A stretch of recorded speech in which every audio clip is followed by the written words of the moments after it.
Success means different things to different individuals. It comes in many different forms, and the idea of being successful for one person might not be the same as for another person.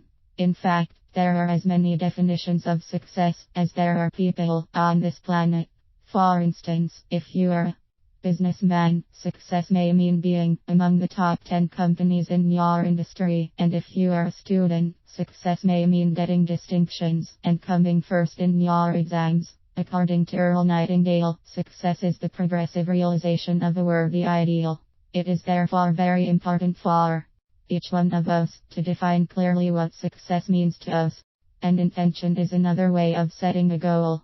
The difference I've found in intending versus goal setting is my attitude. When I set a goal, I generally see it as something that has to get done. It is work. I'm dreading it a bit, but I have to get through it to get to where I want to be. Intentions, on the other hand, are exciting. I'm looking for opportunities for success. I have faith that they are coming, and I get very excited at even the slightest thing that points to my success. Every time I have something to do toward that goal, I'm excited. Let us say that success to us means becoming an outstanding manager. Most of the time, many people find it very difficult to know exactly what they want as an outstanding manager. One of the best ways to become clear is to make a list of things that we do not want as an outstanding manager. The more things we put in our list, the clearer we become. We do not have to focus on what we do not want to attract, but just examine briefly what we do not want. Once we have made a list of around 40 to 50 things that we do not like, we proceed by making the list of things that we do want as an ideal manager. The things that we want are the exact opposite of the things that we do not want. For example, I do not want to be a manager who is not respected by my team will be replaced by I want to be a manager who is highly respected by my team. I do not want to take wrong decisions will be replaced by I always take the right decisions in all situations. Action is imperative when given an opportunity.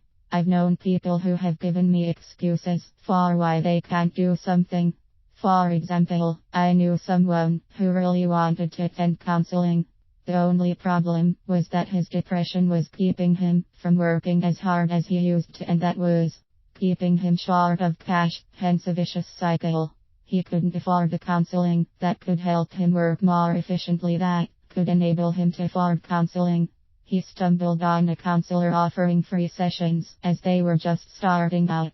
He could receive counseling helping the counselor to move forward and helping himself to get back on his feet. Yet he didn't take action. This gets us nowhere. Action is imperative. Faith in success keeps us moving toward our goal, regardless of how we feel or what is going on around us. It also keeps us positive and feeling good. It makes sense to have faith, if only to feel good and be more pleasant to be around. But when you think about it, who would you rather give an opportunity to?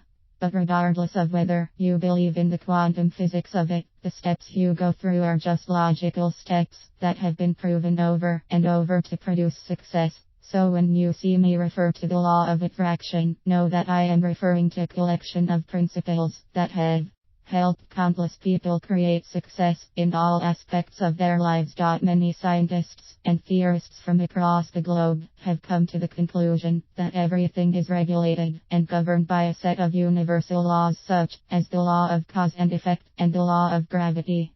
We all deserve to be successful in life, and whatever dreams we have, we all have the potential to achieve them, as absolutely nothing is impossible.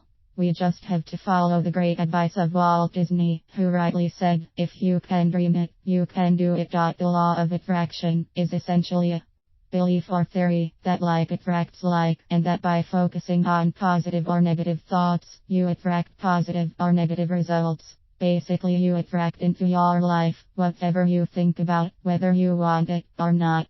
So if you truly believe your thoughts, you literally have the power to consciously and deliberately choose what you want in life. What kind of money do you want to make? While the law of attraction has received quite a bit of publicity these days, the concept has been around for centuries and has been known and used successfully by many great minds throughout history. It has been written in books that there is evidence the law of attraction was used by Beethoven, Einstein, and even Jesus. Many wonder why it works, and there are reams upon reams of anecdotal evidence confirming it does.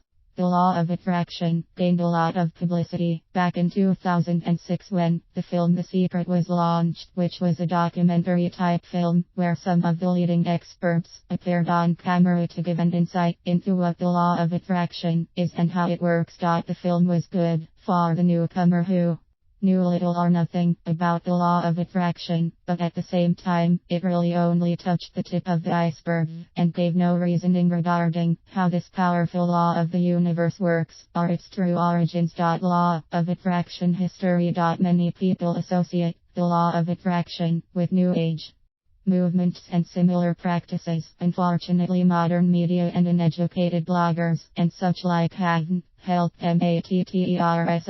It's important to understand that the law of attraction was referenced long before any New Age movement, and even before Western civilization had even gotten wind of any of the universal laws. We are all made up of the same energy. We are all taught in school that all matter, whether physical objects or living creatures, is made up of the same energy, called atoms. The theory is that this same energy, making up atoms, is also a frequency, created by our thoughts. Thoughts are magnetic energy, and create a frequency similar to radio or smartphone. As you go through your day thinking, your thoughts are sent out into the world and attract like things on the same frequency. Picture yourself as a human transmission tower, emitting powerful waves of thoughts that are changing the dynamics of your life each and every day. Karma also has reference to the law of attraction, with their underlying belief that you'll eventually be revisited by that which you've sent out into the world. Everyone has heard the sayings good karma and bad karma. This is where the sayings originate from. It was and still is their belief that if you are kind and compassionate, you will be met with kindness and compassion, and on the flip side, if you have been unkind and shown little compassion, then you'll equally be met with the same. So although not directly related to manifesting your desires through thoughts, as the law of attraction states, but you can see the closely related theorem of your actions and thought processes literally morphing into physical entities, meaning you are attracting into your life that which you are giving out. It was in the 19th century that the law of attraction had made its presence in the Western Hemisphere, where people had started to understand and treasure the power of maintaining a positive attitude and positive thought processes, and had started applying this newfound knowledge in their own lives. So it's clear that the law of attraction had been referenced and practiced long before any New Age movements started to surface. Many wise men, including the monks, understood that man's belief can directly impact their path of fate, as well as the journey they would take in order to reach their final destination.